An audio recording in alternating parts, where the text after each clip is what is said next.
श्री गुरु चरण सरोज रज। शीघ्र चलिए ऋषि कुमार, प्रभु श्री राम आपका गान सुनने को आतुर है। उनसे ज्यादा आतुर तो हम हैं हनुमान जी। चलिए। तो आइए, चलिए। पर गरिमा और मर्यादा में रहना, कुछ भी मत कहना। और हाँ, चाहते ही प्रभु पर अपने प्रश्नों के बाण में छोड़ देना। कदापि नहीं। क्या हुआ? मैंने तो कुछ कहा ही नहीं। वही तो। सुनो, विचार ही मत करो, उसकी ध्वनि होगी। विचार करना कैसे बंद करूं? धीमे स्वर में विचार करो। विचार की नहीं, आचरण की बात है।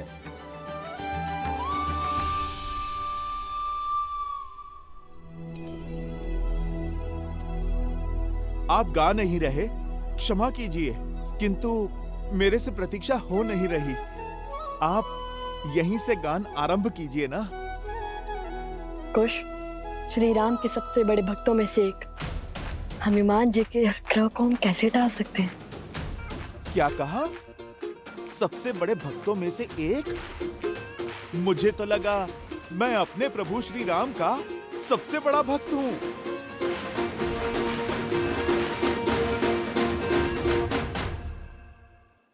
अरे भोले यार हनुमान जी, श्री राम की भक्ति के पंक्तियों में तो हम भी खड़े हैं। वैसे तो स्वयं को श्री राम के सबसे बड़े भक्त मानते हैं, किंतु लव भैया का हृदय बहुत बड़ा है। आपको भी अपनी श्रेणी में खड़ा कर लिया है इन्होंने। धर्म और ज्ञान तो अद्भुत थे ही, आप तो वाक शास्त्र में भी श्रेष्ठ निकले। चलिए, हम सभी भक्त अपने भगवान के समक्ष उनके गुणगान गाते हैं।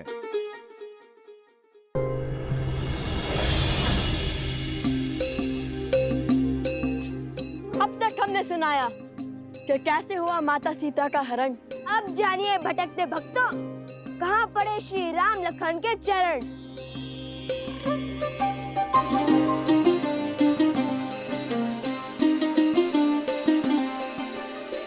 कल पे विरह में ऋषि मुख आए, भेटे पवन सुत हनुमत पाए।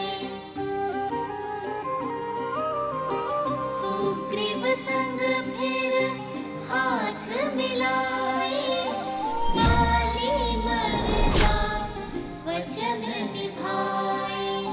सिया खोजन चले वानर एक मत, मुद्रिका ले बोले राम से हनुमत। जो न मिला सिया माँ का प्रमाण, लौटेगा ना जीवित हनुमान। राम हनुमान का प्रेम महान, राम सिया राम सिया राम सिया राम। राम सिया राम सिया राम सिया राम।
हनुमत संग सब भय निराशा, वृक्ष जामवंत साधे आसा।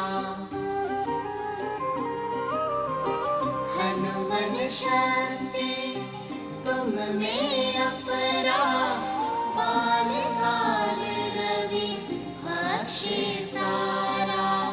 याद करो तुम बल रत्ना कर, पल भर में लांघोगे सागर। हनुमत फिर बन गए बलधाम, भरी छलांग ले श्री राम का नाम। राम सिया राम, सिया राम, सिया राम। राम सिया राम, सिया राम, सिया राम। राम सिया राम, सिया राम, सिया राम। राम सिया राम, सिया राम, सिया राम। कौशल नरेश, अयोध्यापति, सियावर रामचंद्र की, सियावर रामचंद्र की, सियावर रामचंद्र की, सियावर रामचंद्र की, सियावर रामचंद्र की, सियावर रामचंद्र की, सियावर रामचंद्र की, सियावर रामचंद्र की। श्री रामचंद्र कृपालु भजु मन, हरण भव भय दारुणम्। श्री राम, राम राम, श्री राम।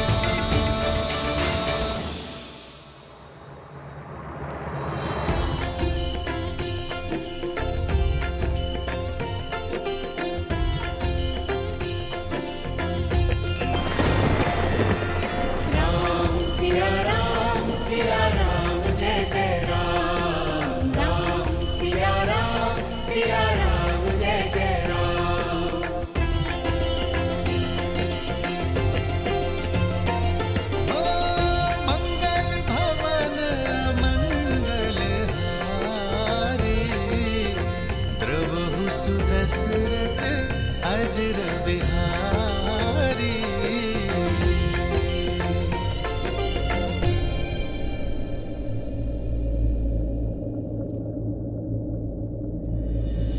जानकी नेवर माला डारे, भूप मिले श्री और चक्रधारी।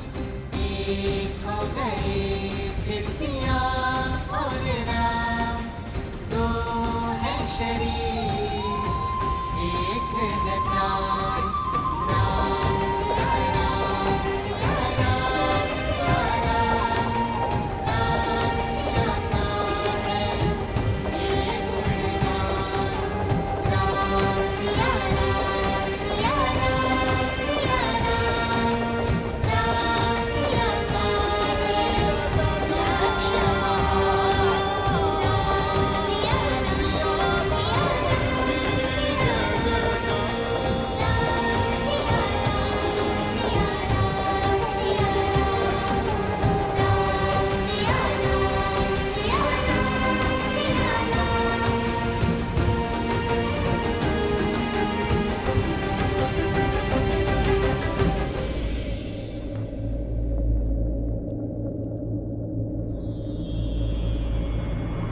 आदर्श और मर्यादा की है ये कथा महापावनम।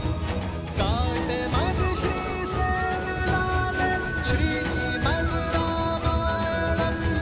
श्रीमद् रामायणम, श्रीमद् रामायणम। श्री राम, श्री राम, श्री राम, श्री राम। रुक क्यों गए? गाते रहो पुत्रों। राम और सिया का साथ देखकर इंद्र तथा शची को भी लज्जा आती है। स्वयं ब्रह्मा तथा सरस्वती भी उनसे प्रेरणा पाती है, जिनसे स्वयं शिव और पार्वती भी सीखे दाम्पत्य का पाठ। ऐसे राम सिया को हमारा कोटि कोटि नमन, जोड़े दोनों हाथ।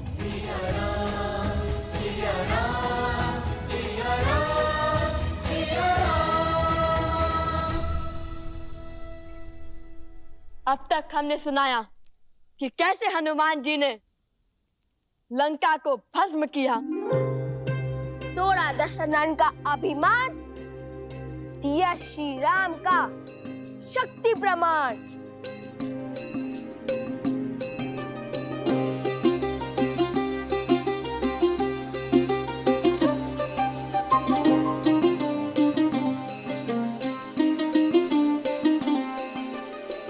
लौट लंका प्रभु आस बधाई, बोले राम करो लंक चढ़ाई।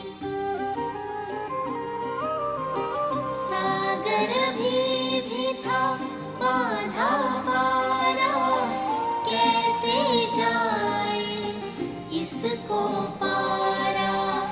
नल नील किए युक्ति भारी, पत्थर राम नाम लिख डारी।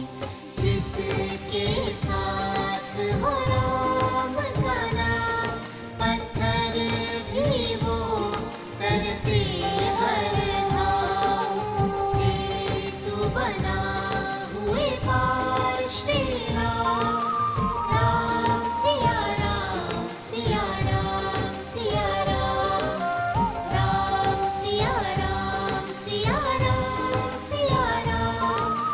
राम सिया राम, सिया राम, सिया राम।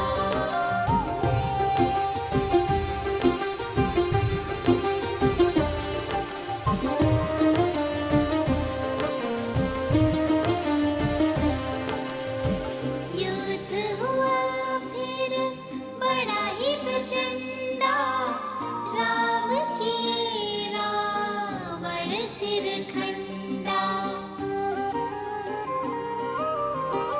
अंबर में सब देव पधारे, शौर्य राम का देख सराहे।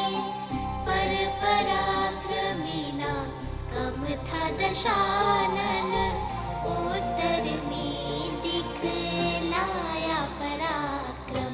कटते जाए शीश अनंता, पर रावण जाए रावंता। पहुँचे कैसे युद्ध परिणाम, विचलित अब हो बैठे राम। राम सिया राम, सिया राम, सिया राम। राम सिया राम, सिया राम, सिया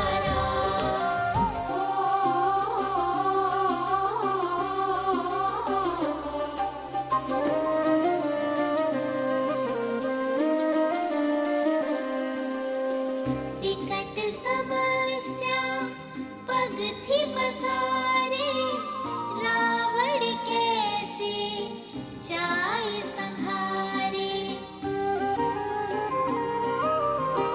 तब आए कर जोड़े विभीषण, रावण नाभि अमृत बंधन। नाभि लक्ष्य जो जाए साधा, गिरे दशानन।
पूजे अवध बिहारी।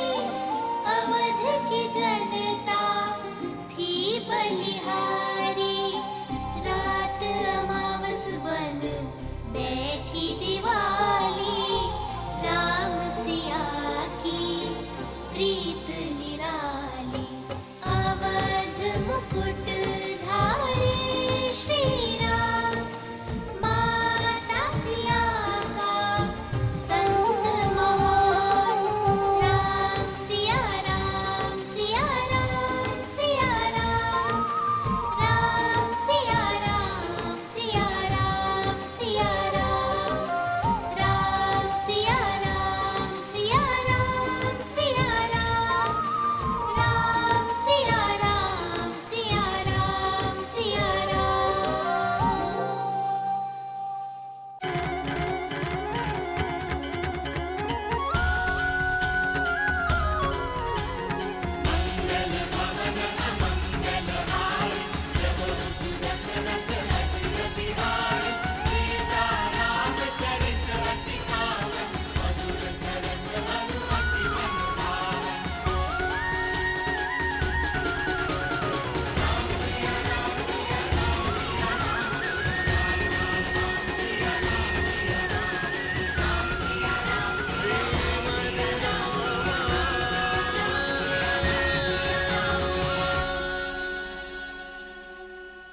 तुम्हारा ये अद्भुत स्वर, सुंदर बोल सुनकर मेरा हृदय नाच उठा है।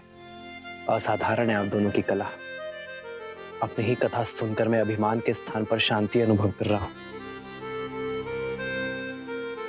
किंतु राम कथा का इतना सुंदर व्याख्यान करने वाले आप दोनों हैं कौन?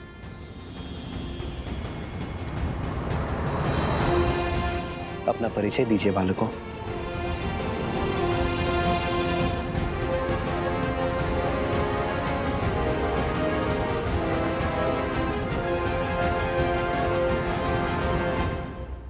अपना परिचय दीजिए मुझे।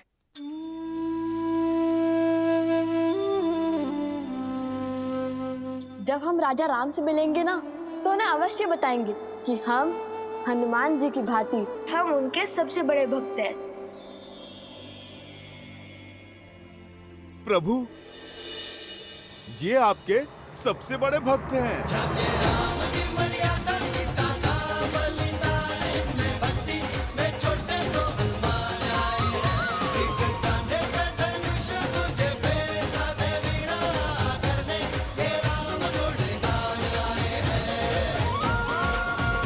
अच्छा, यदि मेरे हनुमान को लगता है कि आप दोनों मेरे सबसे बड़े भक्त हैं, तब तो संशय करने का प्रश्न ही नहीं उठता।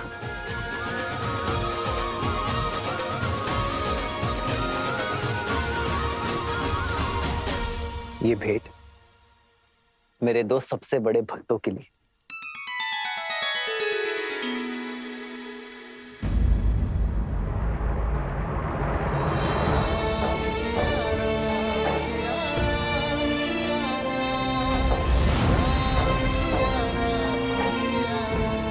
अपशकुन,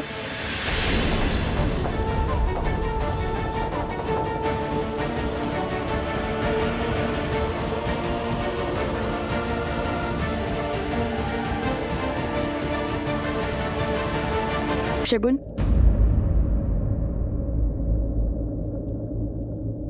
अपशगुन में भी शगुन छिपा होता है। सुकर्म और सोच अपशकुन को भी शगुन बना देती है। ये भेंट मेरे सबसे महत्वपूर्ण भक्तों के लिए है।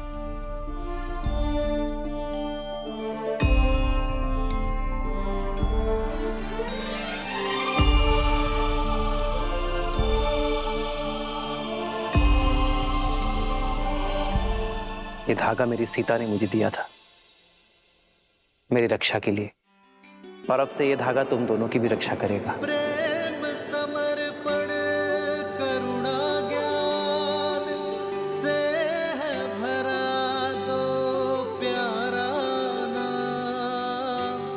जय सिया राम, जय जय सिया राम। जय सिया राम, जय जय सिया राम।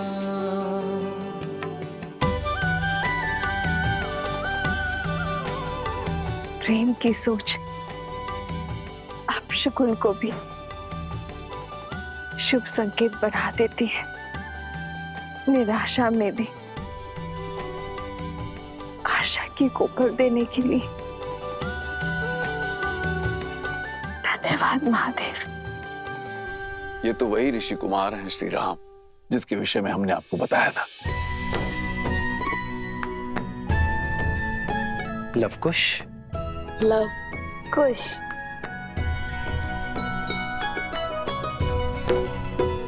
इनकी धनुर्विद्या से तो हम पहले से ही अवगत हैं, और आज इनकी अद्वितीय संगीत रस को भी हमने चख लिया।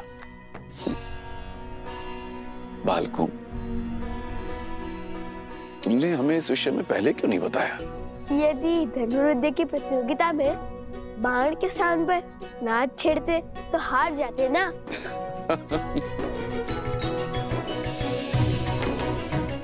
कहा वीणा और कहा धनुष, इन दोनों कलाओं में इतना भेद होने पर भी आप इन दोनों कलाओं में निपुण कैसे बन गए? नहीं नहीं, दोनों में अधिक भेद नहीं है।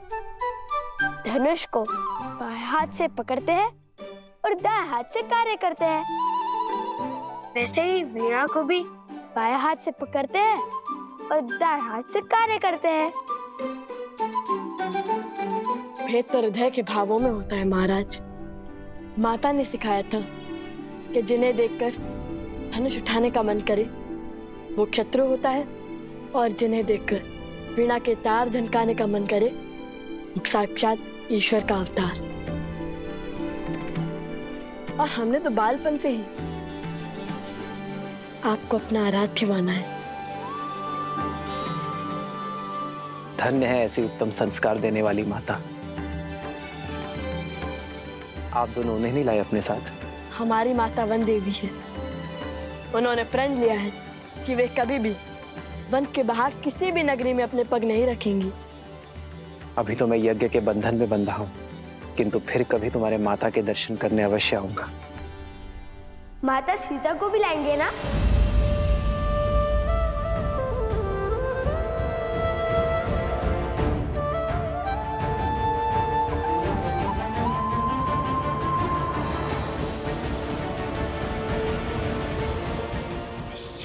क्षमा करना, मेरा अर्थ था महारानी सीता, वो भी आएंगी ना? क्षमा किस बात की ऋषि कुमारों? महारानी तो संपूर्ण राष्ट्र की माता होती है। आप महारानी सीता को माता कह सकते हैं। यज्ञ में आहुति का समय हो गया है राम। जो आ गया गुरुवर। हनुमान, इन दोनों ऋषि कुमारों और इनके साथियों के विश्राम करने की व्यवस्था महल में ही करवाओ। मैं यज्ञ संपन्न होने के पश्चात स्वयं इनके पास बैठकर पूरी कथा सुनूंगा। लक्ष्मण,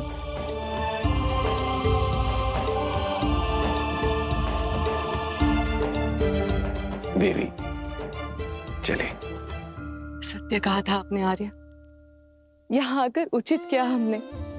अब मुझे इन बालकों के साथ समय व्यतीत करने का अवसर मिलेगा।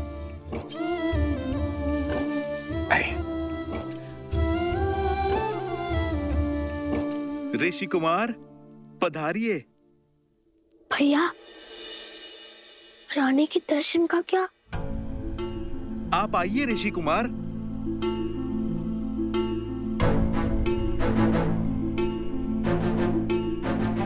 ऋषि कुमार, क्या बात है?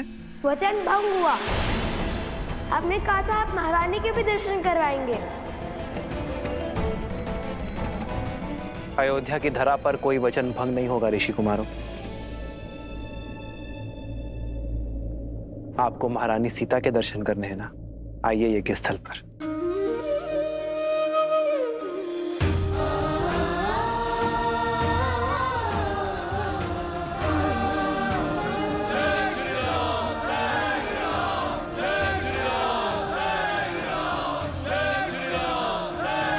जय श्री राम, जय श्री राम।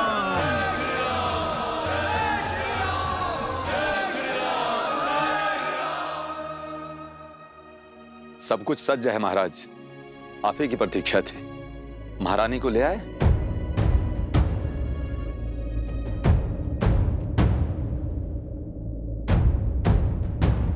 देखो, वो आ रही है देवी सीता।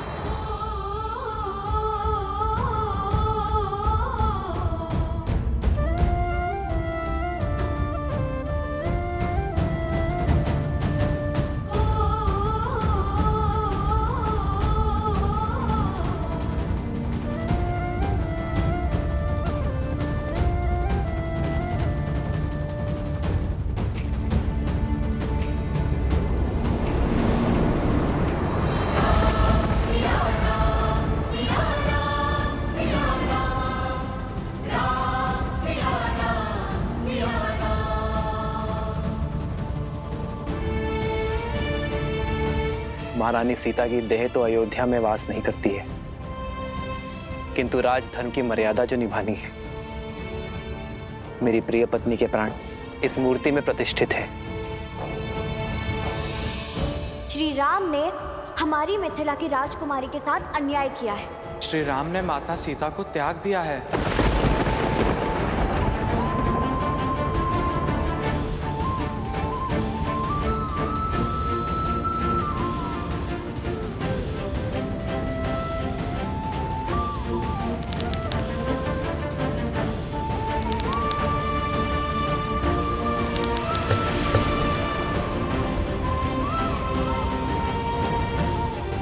ऋषि कुमार,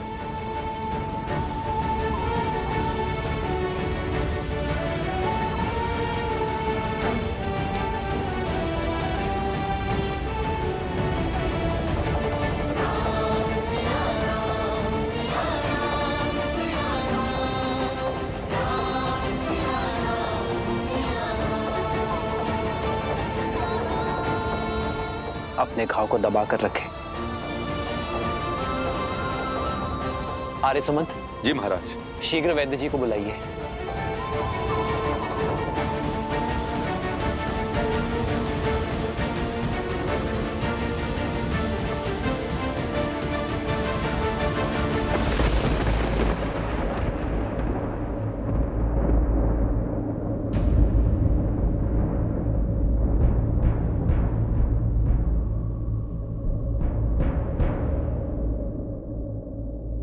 रक्त बह रहा है ऋषि कुमार, इन्हें स्वच्छ करना होगा। आपको उपचार की आवश्यकता है।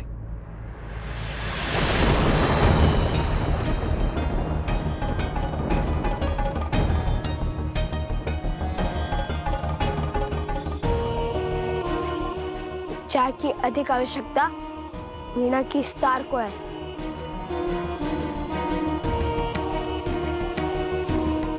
जो साक्षात माता सरस्वती ने हमें उपहार दिया था। ऋषि कुमार, महाराज की उदारता का उत्तर उद्दंडता से देना उचित नहीं है। लक्ष्मण, मेरा भाई उद्दंडी नहीं है, केवल उसके मुख पर बुद्धि से अधिक उसके भावों का अधिकार है। राजानुज, बिल्कुल आप ही की भांति। तुम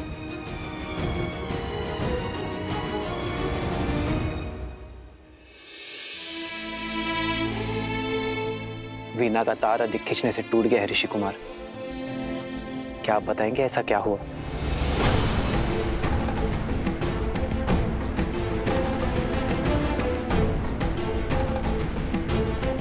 भगवान वाल्मीकि का आदेश था कि अयोध्या जाकर प्रभु श्री राम और माता सीता के गुणगान गाने का, किंतु मुझे किसी ने ये नहीं बताया कि राम सिया की कथा जो हम मंत्र मुक्त होकर गाते हैं वो अधूरी है।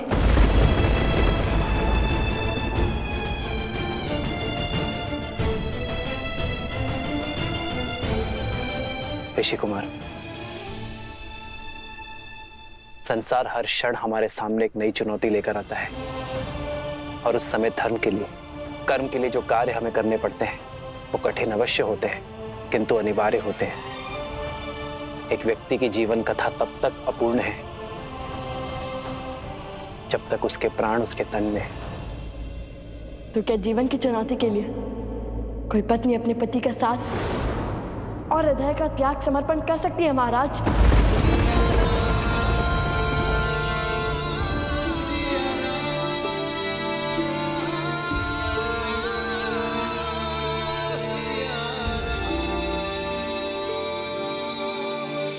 ऋषि कुमार, अयोध्यापति से संवाद संभव है, विवाद नहीं। और अभी आप बालक हैं, ये राजधर्म नहीं समझेंगे आप। हमारे भगवान कहते हैं कि नारी के विषय में सदा बालक बनकर पूर्ण निश्चलता से विचार किया जाना चाहिए। वो नारी जिसमें सदा ही ममता का भाव समाया हो, उसके चरित्र का मूल्यांकन सदा बालक बनकर करना ही उचित होता है, क्योंकि बालकों की बुद्धि लोक अपवाद से दूषित नहीं होती। शत्रुघ्न, इन ऋषि कुमारों को उससे सम्मान बाहर ले जाओ, यज्ञ में विलंब हो रहा है।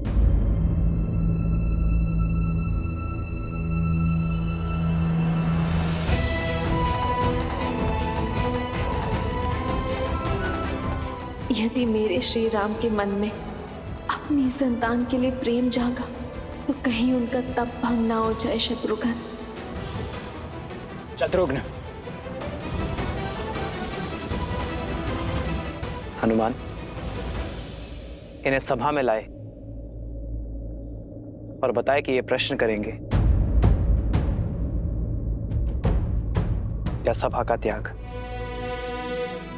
प्रभु, जो प्रश्न इनके मुख से निकल रहे हैं वो पूछने की मेरी इच्छा तो हुई, किंतु साहस नहीं।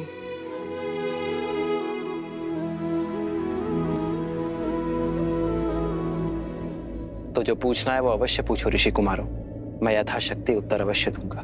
क्योंकि आपने माता सीता का त्याग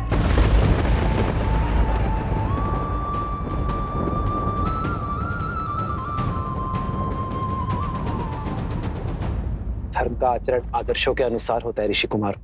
एक संतान के लिए उसके माता पिता आदर्श होते हैं। अपनी संतान को धर्म की सीख देने के लिए उसके माता पिता को कभी कभी सुख का त्याग करना पड़ता है। वैसे ही अपनी प्रजा के लिए उसके राजा और रानी आदर्श हैं, सबके लिए परमात्मा आदर्श है। इसलिए संसार के सुख के लिए प्रत्येक युग में श्री विष्णु और माता लक्ष्मी एक दूसरे से वियोग की पीड़ा सहते हैं। उसी से प्रेरणा लेकर अयोध्या नगर और कौशल राष्ट्र की प्रजा को उचित धर्म का दर्शन देने की इच्छा से मैंने और सीता ने वियोग का दुख स्वीकार किया।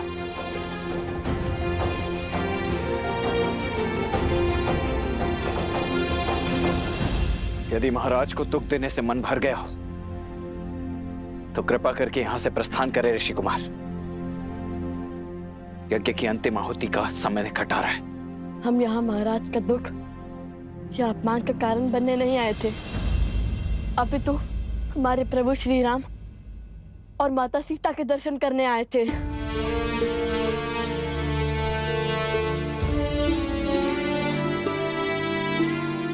पीड़ा है तो केवल इस बात की कि हम केवल महाराज के दर्शन का सौभाग्य ले पाए, प्रभु राम के दर्शन का नहीं, क्योंकि सीता के बिना कैसे राम?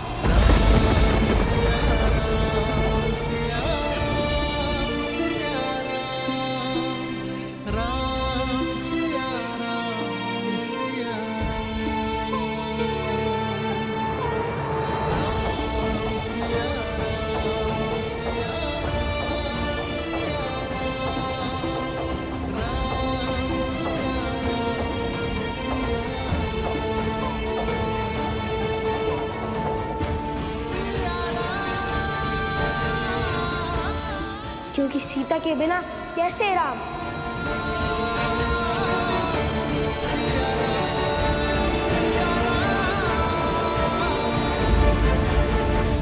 पिताश्री, क्या लव और कुश के प्रश्न उचित थे?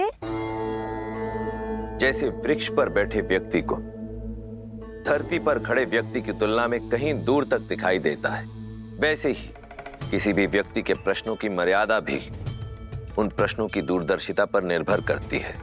परंतु इसका अर्थ यह कदापि नहीं कि धरती पर खड़े व्यक्ति के प्रश्न अनुचित हैं या फिर उसे प्रश्न पूछने का अधिकार ही नहीं। वो समय भी आएगा जब लव और कुश इस समाज को, संसार को और सृष्टि को और भली भांति समझने लग जाएंगे। और जब वो समय आएगा प्रिय गणेश, तब वो दोनों स्वतः ही उस प्रश्न पर पहुंच जाएंगे जो राम और सीता के पुनर्मिलन का आधार बनेगा।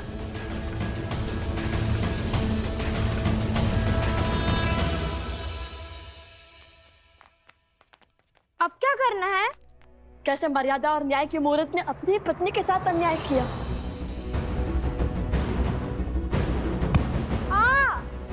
अकस्मात क्यों रुक गए?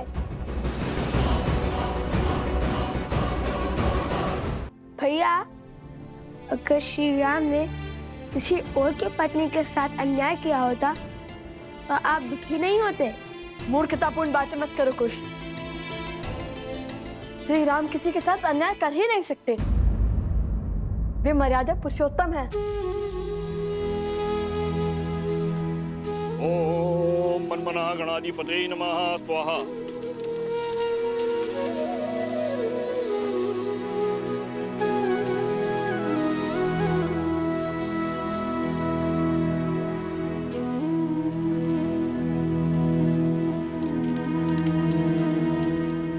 तो क्या जीवन की चुनौती के लिए कोई पत्नी अपने पति का साथ और हृदय का त्याग समर्पण कर सकती है महाराज?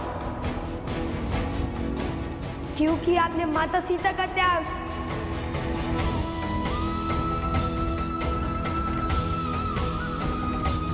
क्योंकि सीता के बिना कैसे राम?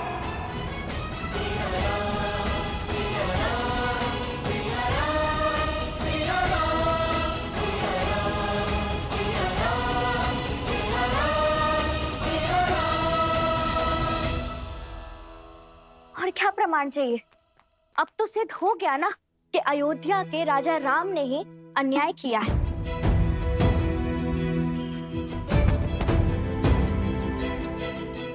नहीं, मैं नहीं मानता। अवश्य ये कोई ऐसा भेद है जो पूरा संसार नहीं जानता है। अर्थात श्री राम कुछ छुपा रहे हैं? नहीं, कदाचित कोई ऐसा प्रश्न जो कि हमने पूछा ही नहीं, ऐसा प्रश्न जो हमारी बालक बुद्धि में कभी जन्मा ही नहीं, ऐसा प्रश्न जिससे हमारी सारी शंकाओं पर विराम लग जाए। तुम्हें क्या लगता है इतने वर्षों में तुम पहले हो जिसने अन्याय के विषय में विचार किया हो? मिथिला के हर घर में बस यही चर्चा होती है लव।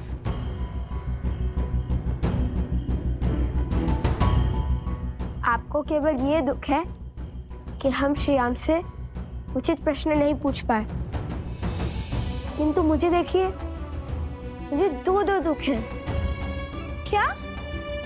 एक तो माता सीता के दर्शन ना पाने का और दूसरा गुरु की पत्नी का आरोप सत्य सिद्ध होने का।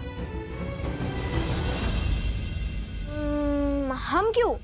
भाभी माँ की बातें भैया सुनेंगे। सोमकर, लाओ तो।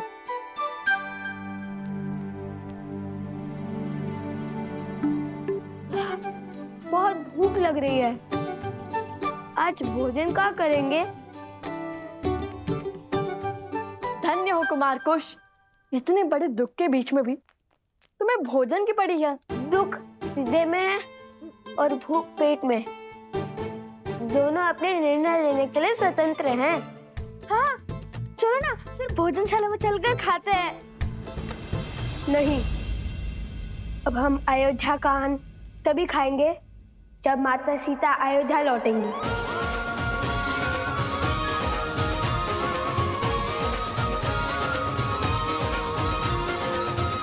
और मैं जानता हूँ कि हमें क्या करना है।